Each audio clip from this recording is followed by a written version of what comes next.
Vous mettez ce mois-ci dans toutes les poches votre livre Ni Marx ni Jésus. Dans toutes les poches parce que sa publication aux éditions J'ai lu va lui permettre de toucher tout un public qui n'avait pas eu accès à lui jusqu'ici. C'est, je crois, un livre que vous avez d'ailleurs complété depuis sa première édition.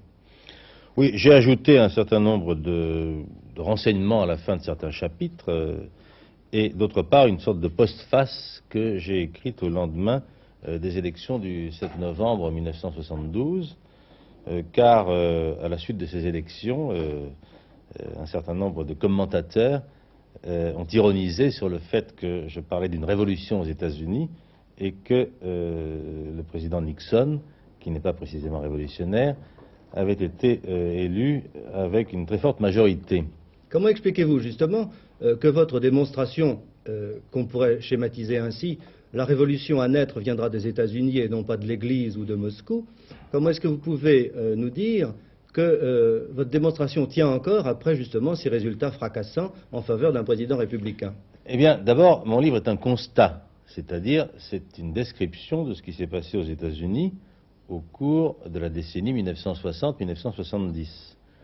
Tout au long de ce livre, je m'acharne à répéter qu'il y a des révolutions qui tournent mal et des révolutions qui tournent bien, que je me borne à décrire ce qui s'est déjà passé et qui d'ailleurs a eu des répercussions considérables sur le reste de la planète, y compris en Union soviétique à l'heure actuelle, y compris bientôt en Chine, et que quant à l'avenir, il y a beaucoup plus, ainsi que je le disais à l'instant, de révolutions qui se terminent par des résultats négatifs que par des résultats positifs, ainsi que l'histoire nous l'enseigne. Pourquoi?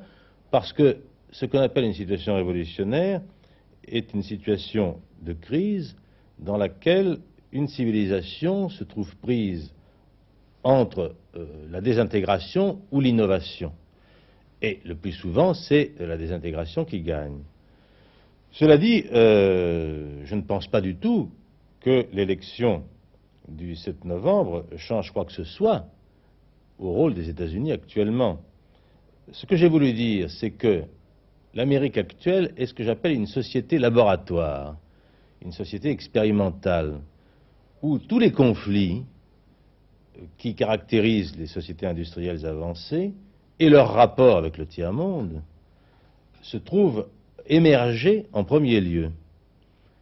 Et où d'autre part, nous avons affaire à une civilisation qui a le potentiel nécessaire, à la fois matériel et intellectuel, pour faire face à ces conflits, alors trouver les solutions neuves que d'autres cultures ne peuvent plus inventer. Ce qui ne veut pas dire qu'elles ne puissent pas les appliquer. Mais vous n'allez pas même plus loin.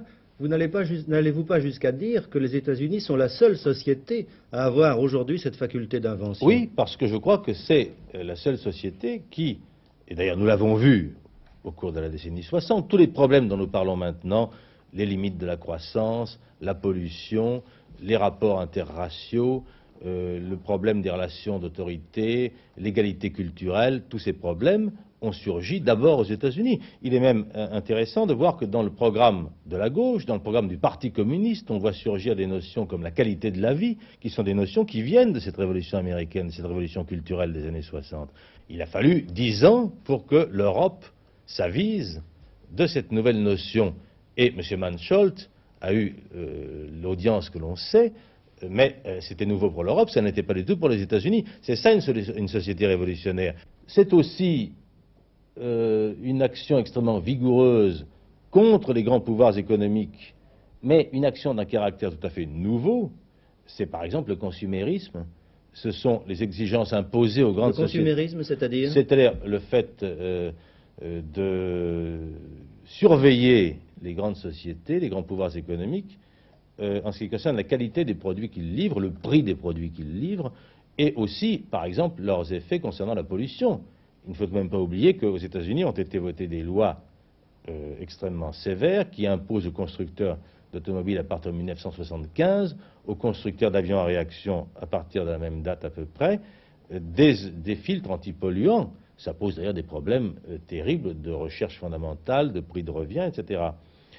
Cette défense du consommateur qui ne fait que commencer là encore en Europe est une chose qui est partie aux États-Unis vers 1964 au moment du célèbre procès qui a opposé Ralph Nader à la General Motors.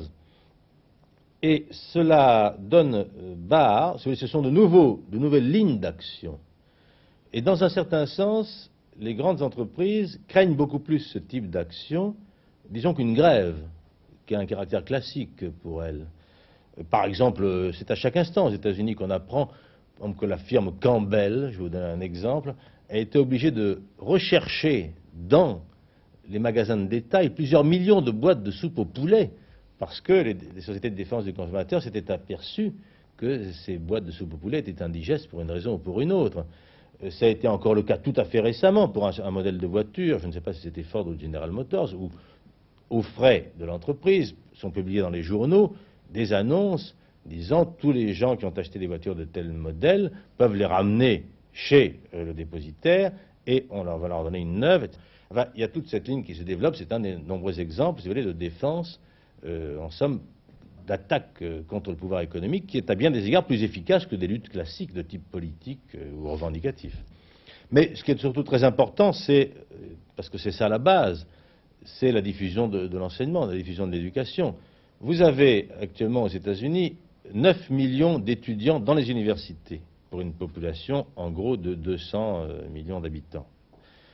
Si nous le divisons par 4, nous devrions donc en avoir en France 2,5 millions. Nous en avons environ 800 000.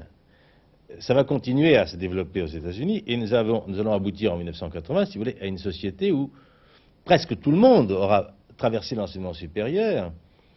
Et comme, disons, à la fin du XIXe siècle, ça a été une révolution que presque tout le monde est traversé, ou tout le monde est traversé finalement l'enseignement primaire, puis bientôt, actuellement, on peut dire tout le monde l'enseignement secondaire, ou presque. De sorte que là encore, nous allons avoir affaire à un phénomène sociologique et à un phénomène culturel que l'humanité n'a jamais connu, puisque, n'oublions pas que quand nous parlons des périodes révolutionnaires du XVIIIe, du XIXe siècle, nous avons affaire à des périodes où finalement les révolutions étaient faites par 10% des gens. Ouais. C'était des révolutions élitistes, faites par ceux qui savaient lire, plus quelques soulèvements populaires dus au désespoir et à la misère, tandis que maintenant nous avons le contraire, c'est-à-dire des soulèvements qui sont dus non pas au désespoir et à la misère, mais au contraire à la prospérité et à la connaissance des questions.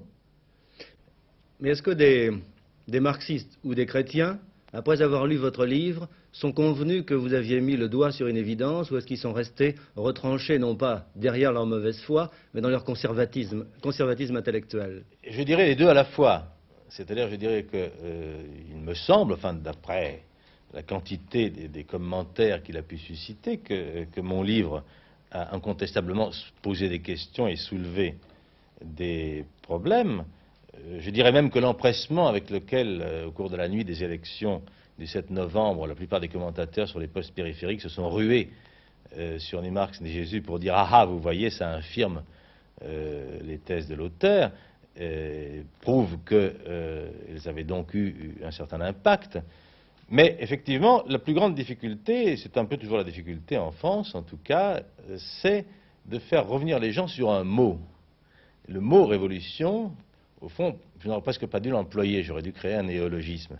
Parce que pour la plupart des Français, ou des Italiens aussi, je suppose, la révolution, c'est l'insurrection dans les rues, ce sont les barricades, et c'est beaucoup plus important, cette phénoménologie révolutionnaire est beaucoup plus importante que les changements substantiels. Et je dirais presque qu'un changement obtenu sans secousse grave ne leur paraît pas vraiment révolutionnaire, alors qu'une secousse grave sans changement leur paraît révolutionnaire. Est-ce que les Américains auraient un mot à la place de révolution?